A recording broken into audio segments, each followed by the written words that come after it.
Olá pessoal, tudo bem? É um prazer muito grande ter vocês aqui comigo.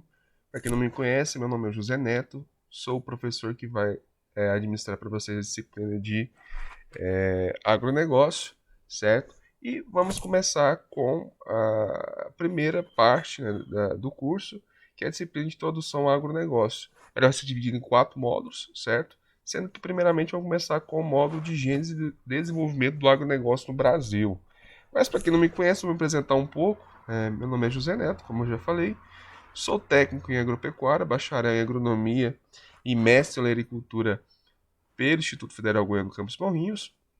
Também sou especialista em formação pedagógica pelo Instituto Federal Goiano e atualmente sou doutorando na área de agronomia, parte fitopatologia e nematologia na Universidade Federal de Goiás, certo? E é um prazer muito grande ter vocês aqui comigo.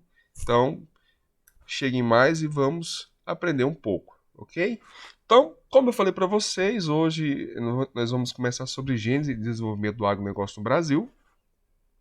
E como que é o significado disso tudo, né? Vamos começar pelo início. É meio retórico, né? Mas sim, vamos lá atrás no início de tudo. Então, a palavra Gênese quer dizer o que? Origem, né? Então, até na Bíblia nós temos a parte do Gênese, né? Que fala sobre o início, né, de tudo. Então, temos o desenvolvimento. E o que significa desenvolvimento? Significa crescimento progressivo e ou adiantamento, perdão. Então, nós temos a origem do crescimento, tá? E é importante, pessoal, quando a gente fala de nível Brasil, né, vamos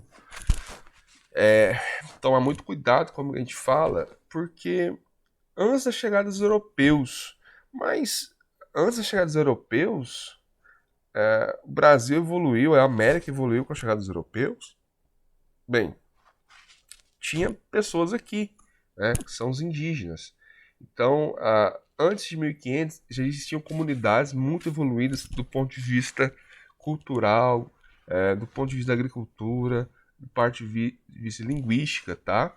Então, a gente tem que, vamos quebrar isso, pessoal. Eu não sou professor de história, eu não tenho know-how para entrar em mais detalhes sobre esses assuntos, mas vamos falar só do ponto de vista agronômico, né, que é o que nos cabe aqui, né? Mas os indígenas tinham técnicas muito avançadas para a época, por exemplo, sistemas de irrigação, rotação de cultura, seleção individualizada, né, de materiais que se melhor adaptavam para eles, tá? Que é a evolução conduzida pelo homem, como Varilov, né, disse muito bem, diferente de Darwin, né, que é a evolução das espécies naturalmente essa é conduzida pelo homem. Isso propiciava o quê? Que sempre tinham alimentos de alta qualidade e quantidade para o povo, tá? Mas o agronegócio é outra fronteira, né? Aí você começa a parte do capitalismo, né, da comercialização e que a gente vai ver mais para frente. No Brasil, pessoal, a primeira atividade com a chegada dos europeus, que se historiadores dizem por volta do ano de 1500, né, no Brasil, a primeira atividade econômica foi através do extrativismo, certo? Que é a extração do pau-brasil, né? Como essa imagem aqui mostra bastante bem, chegou-se a um ponto de quase extinguir o pau-brasil no Brasil. A árvore que deu o nome ao país quase se acabou, tá? Quase foi extinta, certo? Então, como a primeira atividade, né, do agronegócio, temos o extrativismo. E ao longo do passar dos anos, vários outros lugares na América vai sendo colonizado, tá? Outras partes da América, tanto do Sul, Central e do Norte. Só que com uma diferença, né? Algumas dessas colônias, elas não são de exploração como o Brasil era, de extrativismo. Elas eram de povoamento. E essas de extração, elas eram tanto para a parte de produção ou realmente extração, tá? E isso tem um déficit muito ruim, porque a palavra extração naquela época não era sustentável, se é que vocês me entendem, né? Então, mas a parte de produção também não. Por quê? Porque não se prezava como algo que para se durar. Também não tinha tanto conhecimento assim do ponto de vista de cultivos em solos tropicais a não ser os indígenas, né? Já tinham um domínio por conhecer, ser nativos. Então começam esses ciclos, certo? De cultivos que começam a deprezar, né? Depreciar o solo, a natureza, e temos vários problemas até hoje por conta disso, mas não vou entrar em detalhe. E esses ciclos foram o quê? Foram a cana-de-açúcar, o café, o tabaco e outros ciclos, né? Que esse futuro vindouro veio e aconteceu, tá? E isso, como falei para vocês, né? Isso é um problema. E naquela época, o agronegócio brasileiro tinha muitos problemas. O principal dele, na meu ponto de vista, era o escravismo. Né? Então, no primeiro momento, eram escravizados indígenas, trabalho forçado. Era trazido presidiários dos países europeus para trabalhar forçado aqui a mando da corte. E também a colonização de países da África para comércio ilegal de pessoas, que é algo absurdo. Né? Então, para mim, é a pior fase que se existe na humanidade, é a escravidão, tá? E depois você tem outros problemas que são realmente tanto sociais, né, econômicos, como também agronômicos, tá? Você tem os latifúndios, tá? Uma época o Brasil foi dividido nas capitanias hereditárias, né? Se não me engano, eram 14. Puxa minha orelha, minha memória é muito ruim. E muitos que foram doados, que eram pessoas da burguesia portuguesa, nunca chegaram a vir aqui tomar posses. Eram negócios gigantescos, né? Dividiram lá o tabuleiro, fez tipo um bolo e dividiram. Só que é o seguinte, pessoal, você tem vários problemas, né? Principalmente a monocultura, o latifúndio e esse trabalho escravo. E, como eu falei para vocês, os ciclos, né? A palavra ciclo, ele quer dizer que tem um início, forma-se um circuito e ele finaliza. E dali para frente não se trabalha, faz mais nada com aquilo.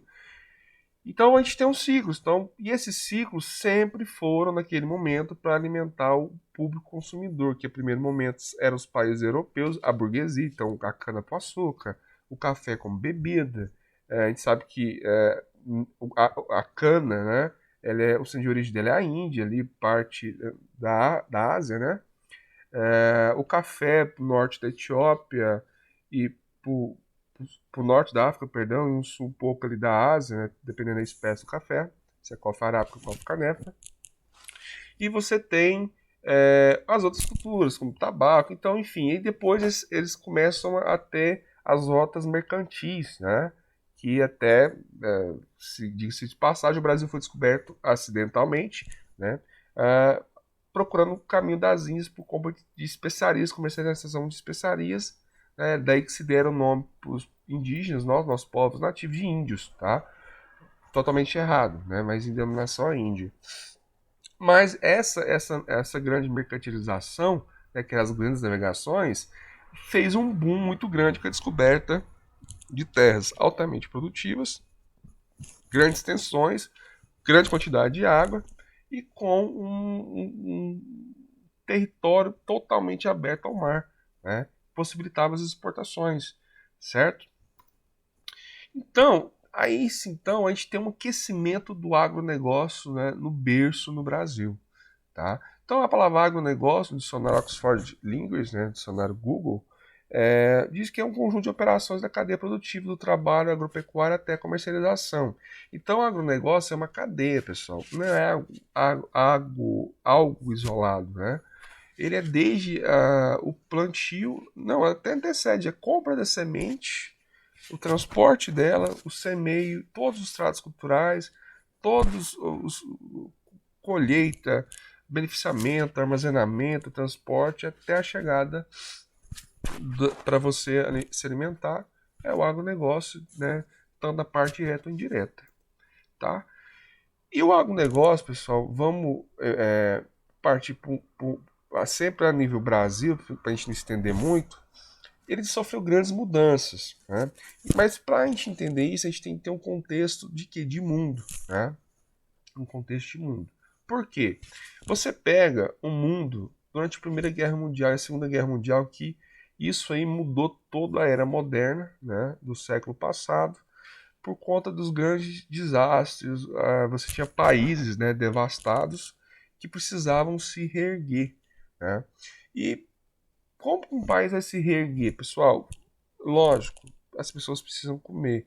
Então, um país que produz para alimentar seu povo é um país rico, né?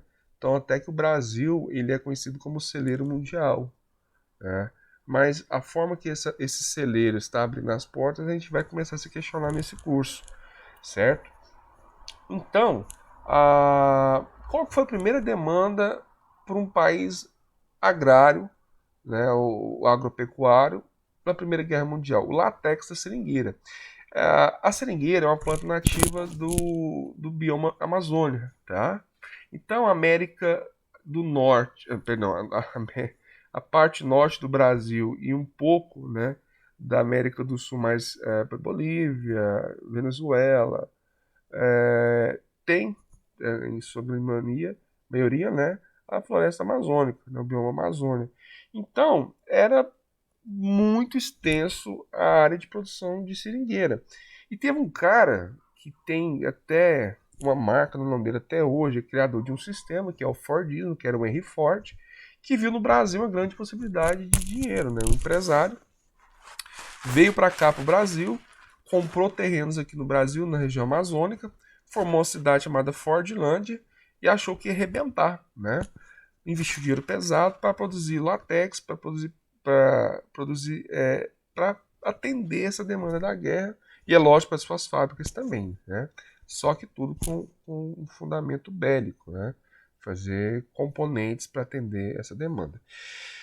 E só que o que acontece? Chega aqui, você tem todo um ecossistema instaurado, ele devasta tudo, né, com a sua ambição, planta de uma forma não interessante, não do ponto de vista agronômico, as seringueiras e começa a surgir pragas e doenças que dizimam. Hoje a Fordlândia é uma cidade fantasma que foi devastada pelo capitalismo não inteligente, né, o capitalismo agressivo, e a natureza foi mais agressiva que ela. Só que isso abriu um gancho, porque hoje outros países, né, tipo Tailândia, produz bastante latex e compete muito com o Brasil, certo? E outros países também da África e da Ásia. Então, partiu daí o Brasil, qual foi o cenário dele na Segunda Guerra Mundial e a nível mundial também, o mundo como que ele estava. Você tem a Segunda Guerra Mundial acontecendo, e isso durou muito mais tempo do que em relação à Primeira Guerra Mundial. E você começa a ter vários, né, com o fim da guerra, da Segunda Guerra Mundial, vários resíduos bélicos. E eu falo resíduo bélico, eu não estou falando de bala, não, tá? Nem arma. Estou falando de tecnologia. Tanto da parte mecânica quanto da parte química, tá? Vários tratores são o que são hoje por conta de tecnologia para construção, por exemplo, de tanques de guerra, tá? Muitas tecnologias hoje de pulverização são o que são hoje, por exemplo, que foram produzidos para atacar, jogar produtos químicos em soldados, tá? Então isso tem que ser levado em consideração, porque que algumas coisas são assim, a gente tem que começar a pensar um pouco fora da caixa, tá? Por exemplo, e eu vou falar um pouco mais para frente, o 24T foi amplamente usado na Guerra do Vietnã como efeito laranja, né? Que como foi isso? Os Vietcongs, né, que eram soldados, né, do Vietnã, eles conheciam o ambiente, conseguiam se esconder debaixo de árvores, né? E aí os soldados americanos não conheciam bem, né? Então o que acontecia nesse momento? Os soldados americanos viam com aviões pulverizados 24T, que é uma amônia à base de auxina, né? Então o que ele faz? Em contato com plantas de folha larga, que era tipo da vegetação ali da região do Vietnã, ela abre os estômatos, certo? Fazendo com que os estômatos, né, que é uma questão de abertura e fechadura, ou são válvulas que contêm a saída de água e controla a respiração e tudo mais, não vou entrar nessa parte de fisiologia vegetal, mas abre. Então, as plantas não conseguem estancar a saída de água e controlar a pressão osmótica ali, né, da entrada e saída de água. Então, acaba que ela abre os estômatos e morre por evaporação exagerada. Vamos falar assim do ponto de vista menos técnico possível para vocês entenderem mais pedagógico, né? Então, o que acontecia? As folhas murchavam. Quando elas murchavam, o que acontecia? Os Vietcongs não conseguiam esconder. E os soldados americanos conseguiam encontrar eles. Né? E além do que, né, é um produto químico que hoje, até hoje existem várias pessoas que têm deformidades por conta desse produto usado de forma idiota lá, tá? Vamos usar a palavra certa. Então, desculpa pelo errado, mas é o que tem que ser falado, né? Mas o que acontece? Outras coisas como glifosato, que era usado para o gás mostarda, né, foram utilizados. E o que eu quero falar para vocês foi o mais importante e o mais problemático, porque ele foi amplamente usado. Tá? No Brasil foi usado até 94, 97. Hoje, algumas partes do mundo são usadas em casos de calamidade pública de saúde, que é o DDT, tá? DDT. E voltando um pouco do 2,4-T, até hoje ele é usado, mas na forma de 2,4-D, né? Que mudaram um pouco a composição química dele, mas até hoje ele é usado. E ele é amplamente condenado, proibido em várias partes do mundo, assim como o glifosato, que até hoje é usado e é proibido em grandes partes do mundo, tá? Pelas suas toxicidades e efeitos. E o Brasil não está preparado hoje, pessoal, para produzir sem glifosato, tá? Então a gente vai falar isso nas próximas aulas, as dependências que o Brasil ainda tem e o agronegócio, o quanto ele é frágil no Brasil, tá? A gente está vendo na parte fertilizante, parte química, parte mecânica, não de tecnologia. Tecnologia tem algo que a gente tem que se vangloriar sempre, tá? Então, o DDT, né, foi amplamente usado para controle de piolho, de insetos, na guerra, sabe? Pois a guerra sobrou toneladas de DDT e foi vendido como um pesticida milagroso. Realmente, você passava pulverizando ele, né? Morrer tudo. Fungo, bactéria, inseto, gente. É. E aí, nessa imagem, a gente vê as crianças brincando. Só que uma escritora, né, pesquisadora, que é a Raquel Kerson, ela escreve um livro muito importante. Manejo integral de pragas, doenças para o negócio, que é Silent Spring, que é Primavera Silenciosa, que fala o quê? Que em um certo momento na Europa se usou tanto DDT, e ele é lipossolúvel, né, que os ovos dos pássaros estavam tão contaminados com DDT que as membranas lipídicas eram degradadas e os ovos eram gerados com uma casca muito fina. E acabava que não nascia pássaros, não nascia insetos, não havia polinização, então teve um desequilíbrio ecológico. Então realmente houve-se um silêncio. Isso abriu um sinal de alerta a nível mundial.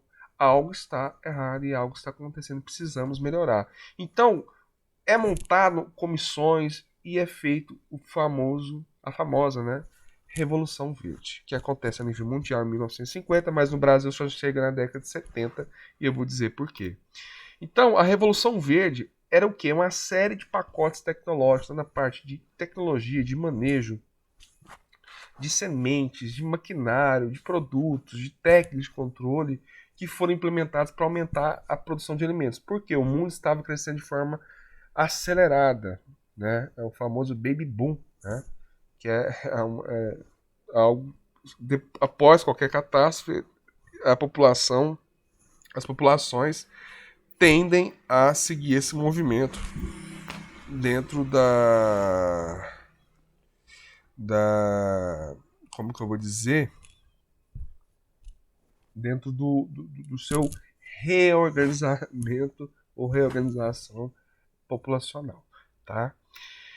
E o que foi a Revolução Verde? O que foi os impactos dela? Foi, do ponto de vista de formalização, vamos dizer, aqui, né, eu coloquei parcial, mas foi muito relevante para o momento. Teve uma implementação de tecnologia, equipamentos, uso de máquinas, transgênicos, híbridos, fertilizantes minerais, fertilizantes químicos, aumento da produção. Era para acontecer o barateamento dos alimentos, aconteceu, houve o aumento do combate da fome, houve o aumento de países consumidores de tecnologia agrícola, houve a disponibilidade de alimento, houve. O agronegócio cresceu, o desemprego rural cresceu também, mas eu vou explicar por quê. Houve contaminação de água, solo, sim, houve. Só que é o seguinte, pessoal, o problema hoje da fome no mundo não é por conta de alimento. Alimento tem. O problema é a falta de governos que queiram realmente fazer uma organização social, tá, pessoal? E isso é muito importante. E isso é assunto para outras disciplinas que nós vamos pegar, tá? Mas que o agronegócio tem importância sim. Então, a Revolução Verde, ele foi um certo momento arcaico para o Brasil, foi. Por quê? Que dentro deles tinha algumas coisas que para nós não iam funcionar. Por exemplo, duas arações, duas gradais, ser feito só para países, né? Que você tem o gelo durante 2 meses ou 3 meses prensando o solo e compactando, né? Que a gente acha que neve é fofinho, mas não é, gente, que ele é duro pra caramba.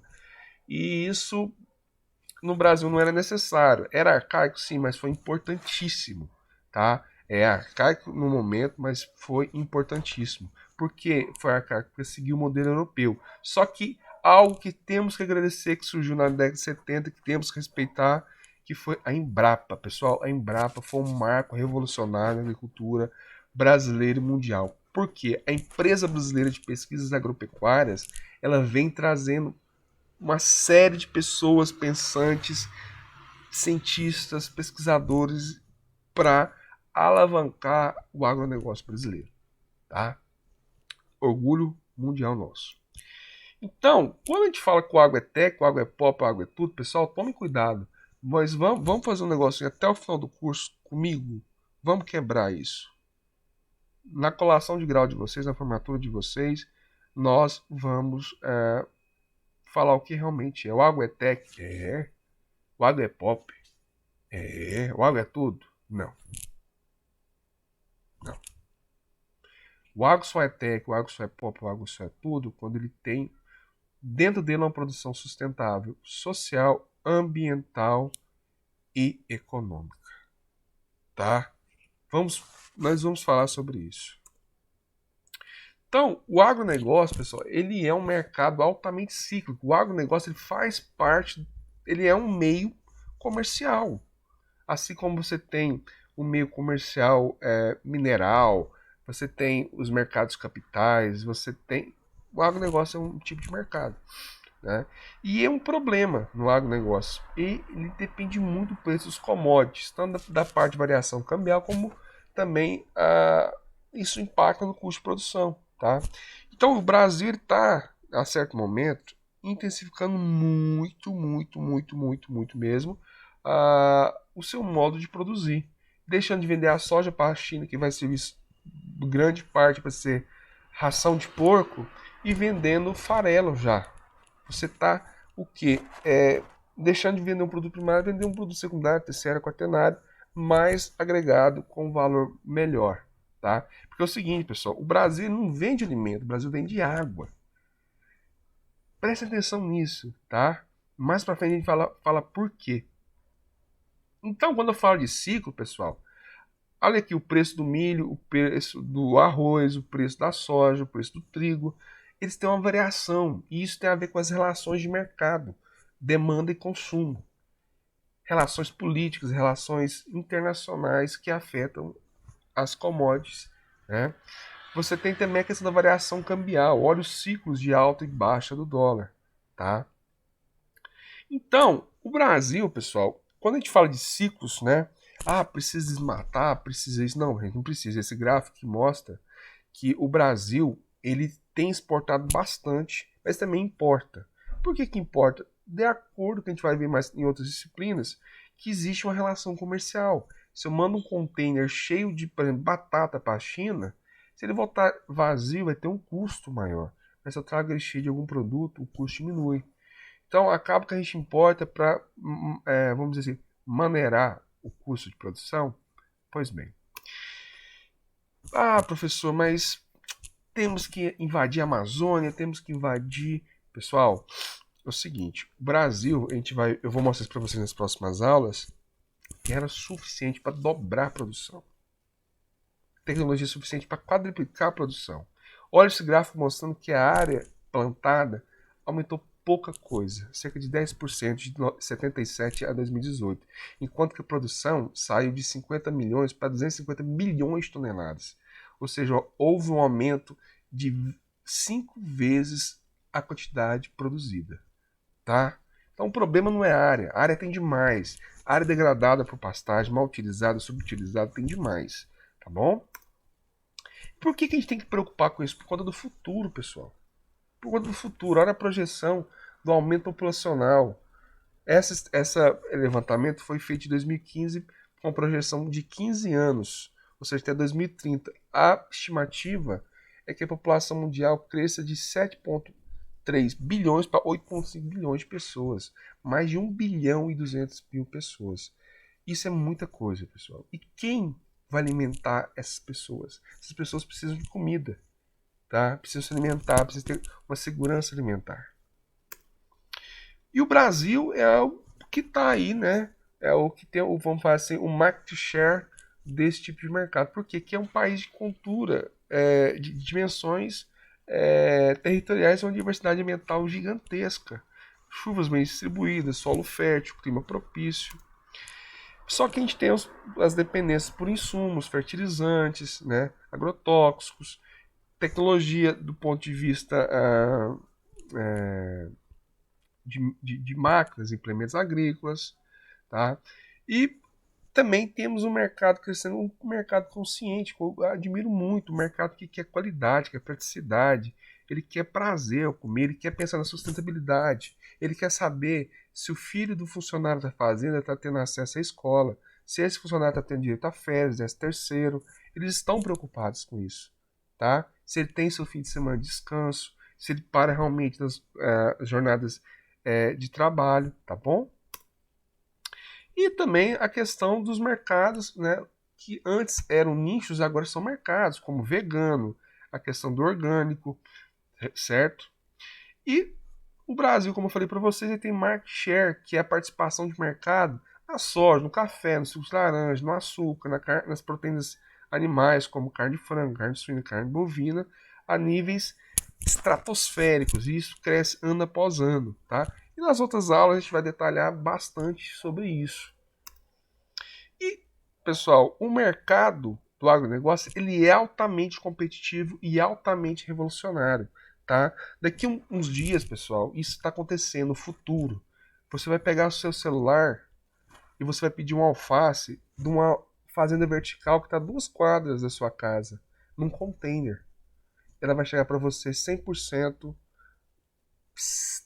fresca, sem uso de agrotóxico, sem uso de adubações estratosfericamente mal conduzidas, com a consciência ambiental, feito com toda a energia feita de painéis solares, enfim, tá?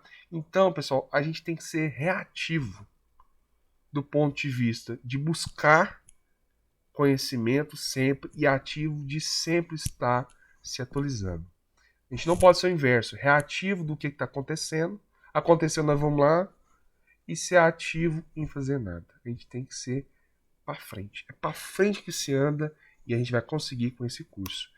Então, pessoal, para você, estudante do técnico em agronegócio, vocês vão pensar o seguinte: acabou esse negócio de achar que o cara da fazenda é o Jeca, né? Como se dizia essa figura cultural, folclórica brasileira de Monteiro Lobato. Você não é o Jeca Tatu. Você não é o Mazzaropi. Digo-se passagem, não é preconceito nenhum, eu adoro o filme Mazzaropi. Mas hoje, pessoal, nós somos profissionais do meio rural, do meio agrícola, do meio pecuário. Estamos para produzir com qualidade social, ambiental e econômica. Eu quero produzir um alface que eu tenha coragem de dar para meu filho para ele alimentar. Eu quero produzir um frango que eu tenha coragem que eu vou comer, dando a quantidade de medicamento certo, produzindo com custo-benefício que eu vou ter lucro, vou cobrir meus custos, mas a pessoa vai também conseguir alimentar. Isso é o profissional do futuro. E qual que é o profissional do futuro? Olhe-se nesse espelho, olhe-se no espelho todo dia. Você é o profissional do futuro.